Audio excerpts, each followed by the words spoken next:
Ya estamos en comunicación telefónica con Brenda Glickman, quien es licenciada en Ciencias de la Educación, especialista en Educación y Tecnologías, becaria al Japón del Programa de Gobiernos Locales, miembro de la Comisión Directiva de ABJA, ¿sí? Y trabajó en el Ministerio de Educación y en la Escuela Técnica de la UBA, así que le doy la bienvenida a Brenda Glickman. Muy buenas tardes.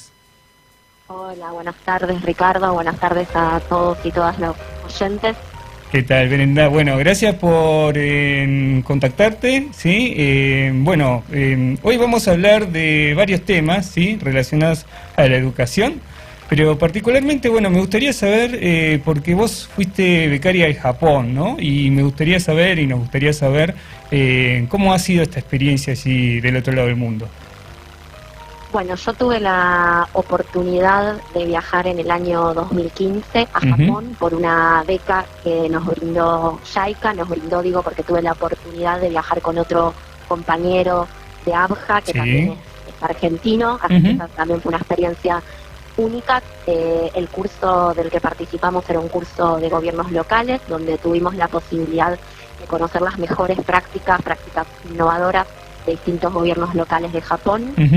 Conocimos todo tipo de prácticas asociadas a las cuestiones tributarias, asociadas a las cuestiones de formación de los recursos humanos de los municipios y también asociadas a la participación comunitaria. Bueno, ¿y cómo fue esta experiencia? Más allá de lo técnico, la cuestión más profesional, sino ¿cómo lo viviste allí en Japón, tu viaje? Claro.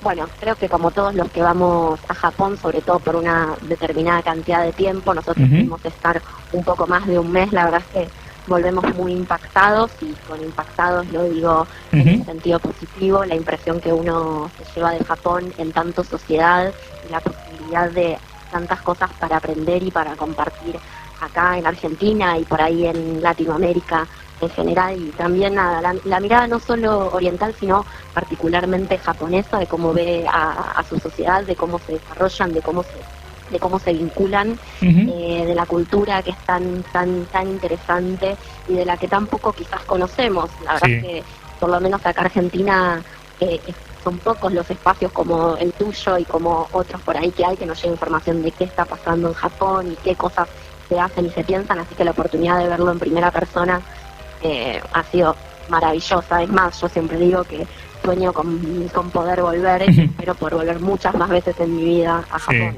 Bueno, se nota cada palabra que vos mencionás, cada vez que uno habla con los becarios, se nota esa motivación, esa alegría de haber viajado al Japón, y en tu caso obviamente se nota tu compromiso porque seguís vinculada a través de la Asociación de Becarios de Japón, ABJA, que trabaja mucho para la difusión de la cultura japonesa y el Japón.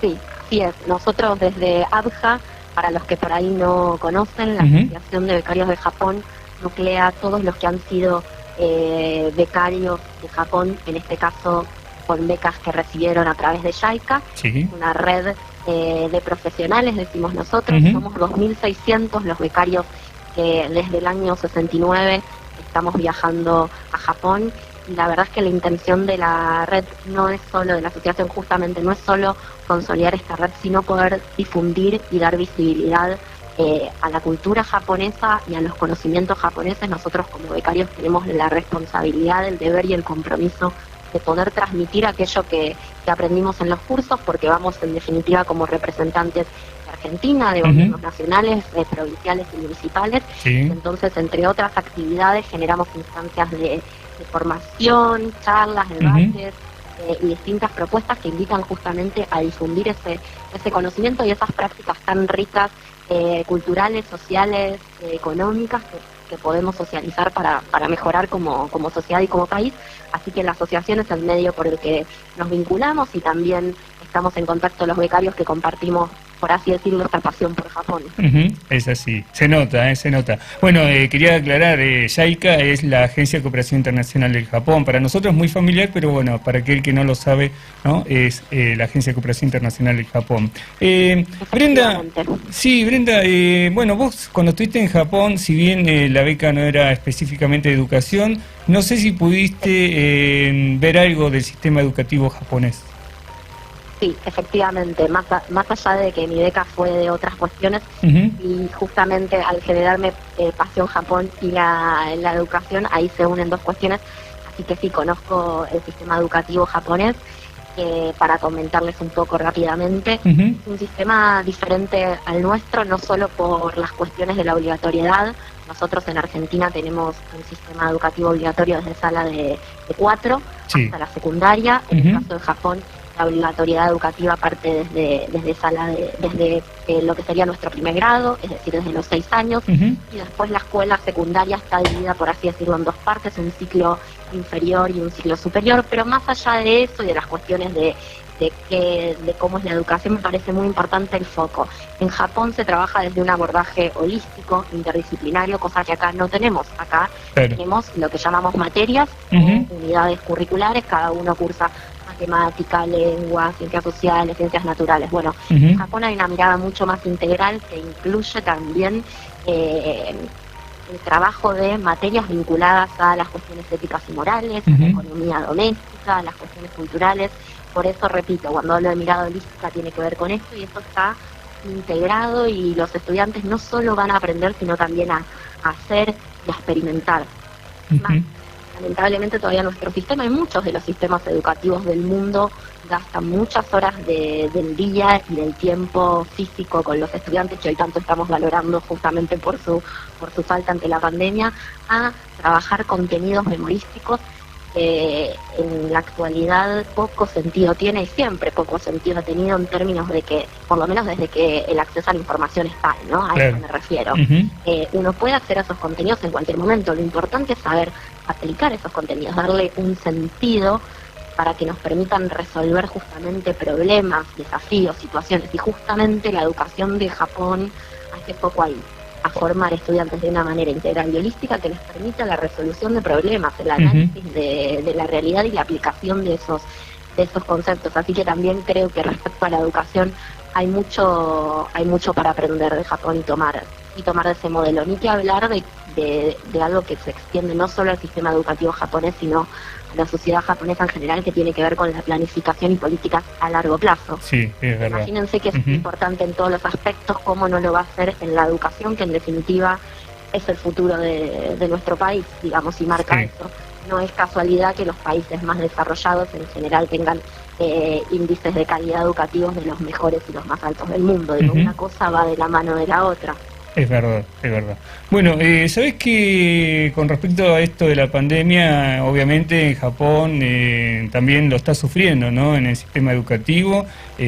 Así que, ¿te parece? Te invito a escuchar un informe de nuestra corresponsal Yuka Suzuki, quien nos va a hablar acerca de qué es lo que está pasando en el aspecto de la educación ante el COVID-19.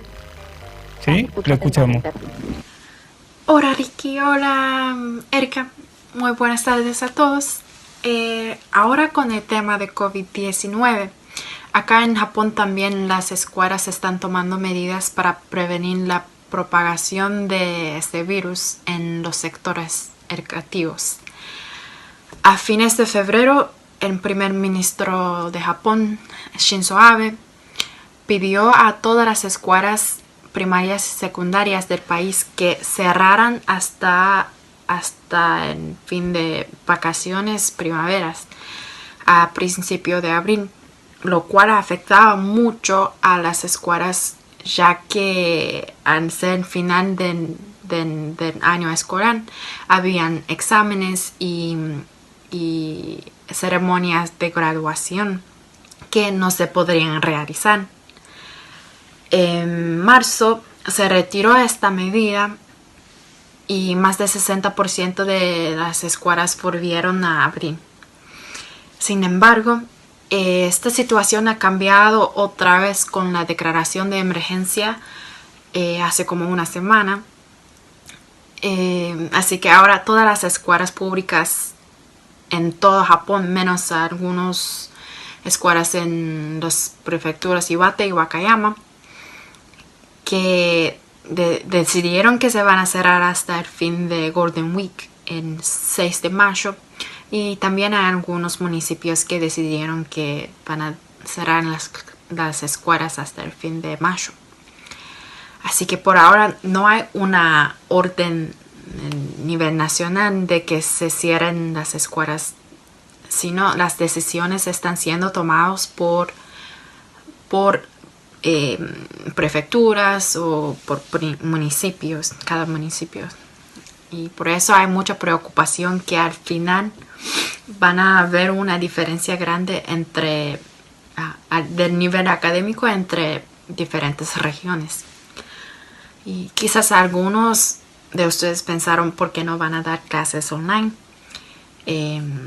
Lamentablemente Japón está muy lento en esa área de educación online en comparación a otros países como China y Corea del Sur. Y la Junta Educativa está deteniendo este desarrollo en esa área porque limita la libertad de los profesores. Por ejemplo, no se permiten dar clases online por el tema de seguridad ni cosas así. Bueno, ahí escuchamos a Yuka Suzuki. No sé qué comentario querés hacer, Brenda, al respecto de lo que dijo Yuka.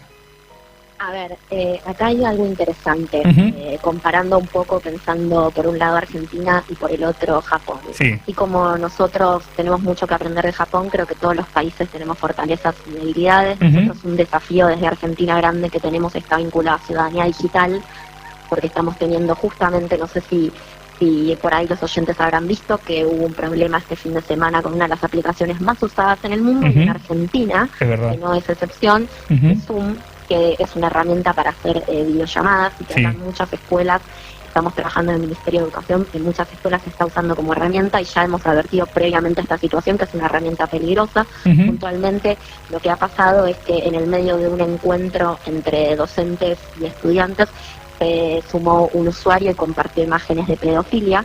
Esto habla de la utilización de herramientas que no tienen los niveles de privacidad suficientes que garanticen una correcta realización en el marco educativo. Esto habla de las falencias que tenemos en términos de ciudadanía digital desde la Argentina, que en Japón no tienen, por lo cual, por un lado, si bien puede ser complejo y puede estar trabado según lo que comparte la corresponsal, también entiendo que nosotros en la aceleración de esos procesos por las características de nuestro país, también se nos pierden un montón de cuestiones de vista que tenemos que revisar, por lo cual hay que estar atento cuando estamos implementando nuevos instrumentos y nuevas plataformas, porque la seguridad en Internet es una cuestión fundamental. Estamos hablando de chicos y chicas a partir de los 4 años que están recibiendo recursos por Internet, hablando en términos no de la escolaridad obligatoria, chicos de esa edad hasta primaria y secundaria. Entonces, ¿qué contenidos les damos? ¿En qué plataformas estamos? Me parece la situación de Japón nos invita también a pensar en esos términos, algo que tenemos que pensar desde Argentina. Es así. Brenda, sí. No, decime, coméntame. No, también me parece interesante, siguiendo lo de antes, yo creo que Japón es un país justamente que piensa a largo plazo y no da, como diríamos, pasos en falso, por lo cual entiendo que las trabas o las demoras también tendrían que ver con eso, e incluso con, digamos, los dos picos diferentes vinculados a la pandemia. No hubo un primer pico, después parecía ser controlado y las cosas volvieron a la normalidad, y ahora vuelve a haber un nuevo pico, por lo cual entiendo que a partir de eso se empezará a planificar alguna política más a largo plazo que tiene que ver con la filosofía y la mirada japonesa que se suele tener en todos los aspectos. Sí, en ese sentido también, si bien Japón ha sufrido, ¿no?, muchas catástrofes naturales, esto de la pandemia creo que también los ha sorprendido, ¿no?, porque no es algo que es muy normal. De hecho, bueno, lo estamos sufriendo en todo el mundo. Brenda, te invito a que escuches la segunda parte del informe de Yuka, que tiene que ver con las universidades en Japón. ¿Qué está pasando allá? Y ahora las universidades están tomando diferentes medidas también. La mayoría de las universidades decidieron que van a retrasar el comienzo del año desde el 1 de abril hasta más tarde en este mismo mes o hasta mayo también. Y también hay universidades que decidieron que van a dar clases online. Por ejemplo, en mi universidad ya decidieron que van a dar cursos online desde el fin de mayo, mientras que tengo amigos que ya están tomando cursos online en otras universidades. Pero por supuesto hay cursos que no se pueden dar si no está en persona, así que se cancelaron algunos cursos. Así que hay mucha preocupación y confusión en todos los niveles educativos. Desde Tokio, Japón, Yuka Suzuki, para Japón hoy. Muchísimas gracias, Yuka Suzuki. Bueno, lo que comentaba, ¿no? También las universidades hoy por hoy están paradas y están manejando mucho el tema virtual, ¿sí? A las universidades justamente hay una gran diferencia que también se refleja en lo que está pasando en Japón, y que es que no es lo mismo estar pensando propuestas pedagógicas, instrumentos digitales para lidiar y trabajar y formar en definitiva lo que son adultos, que es el público universitario en definitiva, que trabajar en la red, en internet y toda la responsabilidad y conocimiento y criterios que implica con niños. Por eso acá también ha pasado que las universidades se han adaptado más fácil, incluso porque hay universidades que ya tenían previamente, por ejemplo, mucha oferta, sobre todo en lo que es el área de posgrado, que ya era a distancia, digamos. Sí. Esto debe ser algo similar lo que ocurre en Japón en ese sentido. Son niveles de complejidad muy diferentes y no es lo mismo enseñarle a un chico de primaria que a un universitario en términos del material que uno tiene que producir. Y a esto suma una pequeña cosita que tiene que ver con esta mirada holística que tiene Japón, trabajando en base a situaciones problemáticas, justamente hace mucho más compleja, porque si yo trabajo desde la lógica memorística de contenidos, le envío a mis estudiantes textos y recursos que ayuden a reforzar eso. En cambio, si yo tengo que enviarle a mis estudiantes recursos que los inviten a pensar, a generar pensamiento crítico, bueno, eso tiene un nivel mucho mayor de complejidad a la hora de producir lo que llamamos materiales digitales y propuestas de trabajo a distancia. Es así. Bueno, como te decía, ¿no? Esta pandemia, digamos que no es un hecho normal y va a haber un antes y un después, ¿no? Con respecto al COVID-19. Me gustaría saber, ¿no? Vos que tenés tanta experiencia en esta área de educación, ¿cuáles son los desafíos que se va a enfrentar el sistema educativo o que se está enfrentando en medio de esta pandemia? Podríamos, en línea con lo que venimos diciendo, yo hablaría por ahí de 6 desafíos. Uno que tienen que ver con lo básico y que en ese sentido Japón tiene muy resuelto, que es el acceso a dispositivos y a internet. Estamos hablando que no todas las familias, no todos los chicos y chicas de la Argentina tienen dispositivos lo suficientemente en condiciones y aptos como para conectarse, y que aquellos incluso que lo tienen no tienen garantizada la conexión a internet. Entonces, de red me refiero, ¿no? Aquello que te permite trabajar, entrar todos los días a una plataforma, conectarte, descargar los materiales. Por un lado está ese desafío, ¿no? Que se nos presenta a nivel país. Por el otro lado, la alfabetización digital, tanto de estudiantes como de docentes. Y acá dirán, ¿por qué estudiantes? Si estamos hablando todo el tiempo de nativos digitales. Es verdad. Que un niño o niña sea un nativo digital, es decir, que haya nacido en la era de las tecnologías y desde que tiene por ahí 2 o 3 años esté enfrentado a pantallas, no lo convierte en un ciudadano digital, que me refiere al tercer desafío en cuestión, que después vuelvo a ese desafío. ¿Qué tiene que ver con esto? Yo puedo saber usar un celular, pero puedo no ser una usuaria responsable en la red, o no saber, además de los usos de redes sociales y lúdicos, cómo darle un sentido pedagógico a eso, y ahí tiene que venir la escuela. Es decir, que nuestros estudiantes puedan, por ejemplo, hacer uso de Instagram no quiere decir que puedan navegar fácilmente en las plataformas diseñadas con fines pedagógicos, porque la lógica es otra, lo que se llama la netiqueta, que son las pautas de comportamiento y comunicación en la red, son otras. Y lo mismo pasa con los docentes. Los docentes, muchos no están familiarizados con estos instrumentos, con estas herramientas, no tienen los dispositivos. Entonces, es una cuestión compleja. Después hablábamos esto de ciudadanía digital, ¿no? ¿Qué es lo que hacemos en Internet? ¿Qué datos les damos a Internet? ¿Qué políticas de privacidad aceptamos? Uno muchas veces pone a muchos carteles aceptar sin leer. Es verdad. O no, pone cancelar y no se está dando cuenta qué datos le está brindando a esa página, a esa plataforma, a esa aplicación. Digo, hay algo que hablamos siempre que es la huella digital. Todo lo que uno hace en Internet deja rastros. Estos rastros son información, pueden ser para comercio, puede ser para un estado, puede ser para un montón de cosas. Y esa información puede usarse para bien o para mal. Entonces uno tiene que siempre estar pensando qué información libera y qué instrumentos y qué aplicaciones elige en términos de seguridad en el ciberespacio, por así decirlo. Es verdad, bueno, pues, sí. No sé si estamos muy... No, coméntame. Tiempo. Sí. Pero si querés los desafíos. La realidad muy diversa de cada provincia, que tiene que ver también con las propuestas anteriores. Cada provincia tiene una realidad totalmente diferente en cuanto a acceso, formación de docentes. Entonces cada provincia va a diseñar, y es lo que está pasando, sus distintos programas, sus distintos planes, y esto refiere a también el sistema educativo que tenemos en Argentina, que es descentralizado, es decir, quienes tienen la potestad, la responsabilidad de gestionar, administrar y organizar la educación es cada una de las provincias. El Estado Nacional acompaña, puede legislar a nivel nacional y puede generar acuerdos en lo que es el Consejo Federal de Educación, pero cada provincia deberá decidir cómo resolver esto a su interior. Sí. Y después tenemos otras dos cuestiones más que tienen que ver, una con la saturación de información y recursos. Estamos todos recibiendo todo el tiempo que el recital de acá, que la biblioteca de no sé dónde liberó no sé cuál material.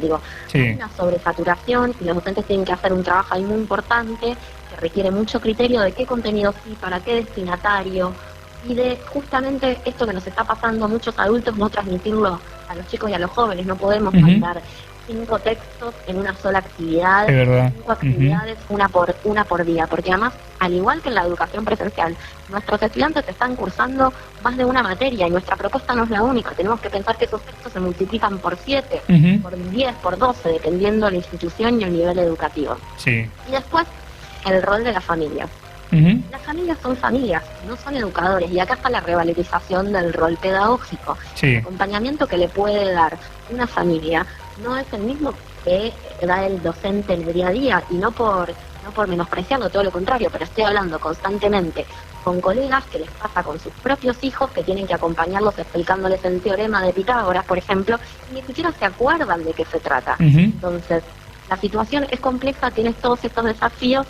Yo me considero una persona muy positiva, creo que adelante tenemos mucha posibilidad de aprendizajes y de crecimiento, y hay que tomar esta pandemia como una oportunidad en todos los ámbitos, incluso el educativo. Pero eso no quiere decir que el medio tenga todos estos desafíos y dificultades. Está bien. Sí, y la última, y ya cerramos, ¿no? Brevemente. ¿Vos pensás entonces que también habría que tomar medidas a nivel nacional para garantizar, ¿no?, este acceso a la educación de alguna manera? Sí, efectivamente, y de hecho en ese sentido se han tomado medidas que son muy interesantes, más allá de que justamente la potestad de garantizar el servicio educativo en términos legales no es del gobierno nacional, el gobierno nacional tiene que garantizar este acceso. ¿Cómo garantizar este acceso? Justamente con la generación de distintos recursos. En este caso tenemos, que creo es el Ministerio de Educación de la Nación, el portal Seguimos Educando, donde hay un montón de recursos de todo tipo, no solo para docentes, sino también para consultar directamente para chicos y chicas. Además, el acceso a todos los portales .gov.ar no consume datos de navegación, otra cuestión que es fundamental. Y además de eso, están entregando materiales impresos en aquellos lugares más recónditos, y también brindando, tanto por televisión como radio, una programación muy completa que abarca los 3 niveles del sistema obligatorio, es decir, nivel inicial, nivel primario y nivel secundario, donde se brindan todo el tiempo propuestas para acompañar y para sostener de alguna forma los procesos de enseñanza-aprendizaje. ¿Esto reemplaza la escuela? Sí. No reemplaza la escuela, no es la presencialidad, pero garantiza un acceso mínimo más allá de las condiciones desiguales que existen en nuestro país, justamente de acceso a dispositivos, formación, recursos, entre otros.